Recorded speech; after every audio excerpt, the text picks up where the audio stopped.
আসসালামু আলাইকুম ওরহমতুল্লাহি ওবরাকাতুহু। দেখতে পাচ্ছেন আমার ভাইটি ছেলেকে কোরআনের হাফেজ বানানোর জন্য আপ্রাণ অক্লান্ত কষ্ট করে যাচ্ছে, কিন্তু সে 3 পারার হাফেজ হয়েছে। এদিকে তাকাও, এদিকে।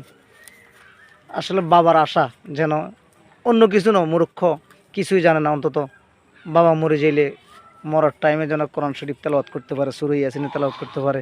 মৃত্যুর পরে সন্তানটা যেন কবর ফাঁসে যাইয়া কোরআন তেলাওয়াত করতে পারে, কিন্তু সন্তানটা বাবার আজকে 2 দিন পর্যন্ত মাথাটা একবার নষ্ট করে দিচ্ছে। এর বড় ভাইটা, ওনার বড় ছেলে মনে হয়, মেজো ছেলে আলহামদুলিল্লাহ মালানা লাইনে পড়তেছে।